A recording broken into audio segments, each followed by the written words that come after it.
ವಿದ್ಯಾರ್ಥಿಗಳಿಗೆ education loan ಸಿಗ್ತಾರೆ ಜಿಲ್ಲೆಯಲ್ಲಿ ಸರ್ ನೂರಾರು ವಿದ್ಯಾರ್ಥಿಗಳಿಗೆ ಅದು ಭವಿಷ್ಯ ತಂತ್ರವಾಗಿ ನೋಡಿ ಬ್ಯಾಕಸ್ ಮೀಟಿಂಗಲ್ಲಿ ಮಾತಾಡ್ತೀವಿ ಈ ಕಡೆ ಈ ಗೋದಾವರಿ ಹೆಚ್ಚುವರಿ ಈಗ ಅದ್ರ ಬಿಡ್ರಿ ಎರಡು ವಿಚಾರ. ಈಗ ಲಾಸ್ಟ್ ಟೈಮ್ ಬಂದಾಗ ಸೋಯಾಬೀನ್ ಒಂದು ವಿಚಾರ ಹೇಳಿದ್ದೆ. ನಿನ್ನೆ ರಾಣೆಬೆನ್ನೂರಲ್ಲಿ ಕಳಪೆ ಬೀಜ ಆಗಿದೆ ಅಂತ ಕೇಸ್ ಮಾಡ್ತಾರೆ.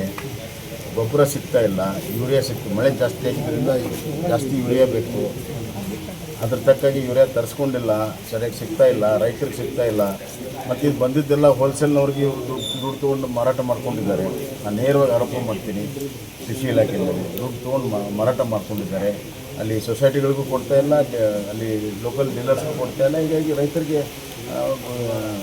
ಯೂರಿಯಾ ಗೊಬ್ಬರ ಅತ್ಯಂತ ಅವಶ್ಯಕ, ಅದು ಸಿಗ್ತಾ ಇಲ್ಲ. ಎಲ್ಲ ಸರಿಯಾಗಿದೆ, ಯಾವುದೂ ತೊಂದರೆ ಇಲ್ಲ. ಕಣ್ಣು ಮುಚ್ಕೊಂಡ್ರೆಲ್ಲ ಸರಿ ಕಾಣ್ತದೆ. ಕಣ್ಣು ತೆಗಿತಾನೆ ಎಲ್ಲ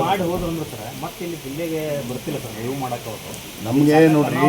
ಇಲ್ಲ, ನನಗೆ ಇಂಪಾರ್ಟೆಂಟು ಯಾರು ಬರ್ತಾರೆ ಯಾರು ಹೋಗ್ತಾರೆ ಅನ್ನೋದಕ್ಕಿಂತ ಇಲ್ಲಿ ಕಾಲಕ್ಕೆ ಏನು ಕೆಲಸಗಳಾಗಬೇಕು ಅವು ಆಗಬೇಕು. ಈಗ ಹಂಗಾಮಿದೆ, ಮನ್ಸೂನ್ ಇದೆ. ಮನ್ಸೂನಲ್ಲಿ ರೈತರಿಗೆ ಏನು ಬೇಕು ಇದಕ್ಕೆ ಹೆಚ್ಚಿನ ಪ್ರಾಶಸ್ತ್ಯ ಕೊಡಬೇಕು, ಗೊಬ್ಬರ ಕೊಡಬೇಕು, ಬೀಜ ಕೊಡಬೇಕು. ಆ ಕೆಲಸ ಮಾಡಲಿ. ಅದು ಆಗ್ತಾಯಿಲ್ಲ ಇವತ್ತು. ಹಾವೇರಿ ಜಿಲ್ಲೆಯ ಕೃಷಿ ಇಲಾಖೆ ಸಂಪೂರ್ಣವಾಗಿ ನಿರ್ಲಕ್ಷ್ಯ ಮಾಡಿದ್ರೆ ರೈತರು ನಿರ್ಲಕ್ಷ್ಯ ಮಾಡ್ತಾರೆ. ವಿದ್ಯಾರ್ಥಿಗಳಿಗೆ ಎಜುಕೇಷನ್ ಲೋನ್ ಸಿಗ್ತಾರೆ ಜಿಲ್ಲೆಯಲ್ಲಿ ಸರ್ ನೂರಾರು ವಿದ್ಯಾರ್ಥಿಗಳಿಗೆ ಅದು ಭವಿಷ್ಯ ತಂತ್ರವಾಗಿ ನೋಡಿ ಬ್ಯಾಕಸ್ ಮೀಟಿಂಗಲ್ಲಿ ಮಾತಾಡ್ತೀವಿ ಈ ಕಡೆ ಈ ಗೋದಾವರಿ ಹೆಚ್ಚುವರಿ ಈಗ ಅದ್ರ ಬಿಡ್ರಿ ಎರಡು ವಿಚಾರ. ಈಗ ಲಾಸ್ಟ್ ಟೈಮ್ ಬಂದಾಗ ಸೋಯಾಬೀನ್ ಒಂದು ವಿಚಾರ ಹೇಳಿದ್ದೆ. ನಿನ್ನೆ ರಾಣೆಬೆನ್ನೂರಲ್ಲಿ ಕಳಪೆ ಬೀಜ ಆಗಿದೆ ಅಂತ ಕೇಸ್ ಮಾಡ್ತಾರೆ. ಗೊಬ್ಬರ ಸಿಗ್ತಾ ಇಲ್ಲ, ಯೂರಿಯಾ ಸಿಗ್ತು. ಮಳೆ ಜಾಸ್ತಿ ಆಗಿದ್ದರಿಂದ ಜಾಸ್ತಿ ಯೂರಿಯಾ ಬೇಕು.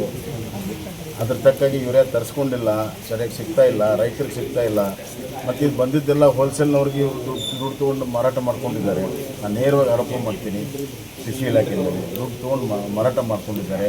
ಅಲ್ಲಿ ಸೊಸೈಟಿಗಳಿಗೂ ಕೊಡ್ತಾ ಇಲ್ಲ, ಅಲ್ಲಿ ಲೋಕಲ್ ಡೀಲರ್ಸ್ಗೂ ಕೊಡ್ತಾ ಇಲ್ಲ. ಹೀಗಾಗಿ ರೈತರಿಗೆ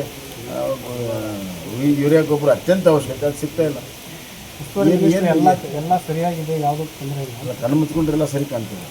ಕಣ್ಣು ತೆಗಿತಾನೆ ಎಲ್ಲ ನಮಗೆ ನೋಡ್ರಿ. ಇಲ್ಲ, ನನಗೆ ಇಂಪಾರ್ಟೆಂಟು ಯಾರು ಬರ್ತಾರೆ ಯಾರು ಹೋಗ್ತಾರೆ ಅನ್ನೋದಕ್ಕಿಂತ ಇಲ್ಲಿ ಕಾಲಕ್ಕೆ ಏನು ಕೆಲಸಗಳಾಗಬೇಕು ಅವು ಆಗಬೇಕು. ಈಗ ಹಂಗಾಮಿದೆ, ಮನ್ಸೂನ್ ಇದೆ. ಮನ್ಸೂನಲ್ಲಿ ರೈತರಿಗೆ ಏನು ಬೇಕು ಇದಕ್ಕೆ ಹೆಚ್ಚಿನ ಪ್ರಾಶಸ್ತ್ಯ ಕೊಡಬೇಕು, ಗೊಬ್ಬರ ಕೊಡಬೇಕು, ಬೀಜ ಕೊಡಬೇಕು. ಆ ಕೆಲಸ ಮಾಡಲಿ. ಅದು ಆಗ್ತಾಯಿಲ್ಲ ಇವತ್ತು. ಹಾವೇರಿ ಜಿಲ್ಲೆಯ ಕೃಷಿ ಇಲಾಖೆ ಸಂಪೂರ್ಣವಾಗಿ ನಿರ್ಲಕ್ಷ್ಯ ಮಾಡಿದ್ರೆ ರೈತರು ನಿರ್ಲಕ್ಷ್ಯ ಮಾಡ್ತಾರೆ.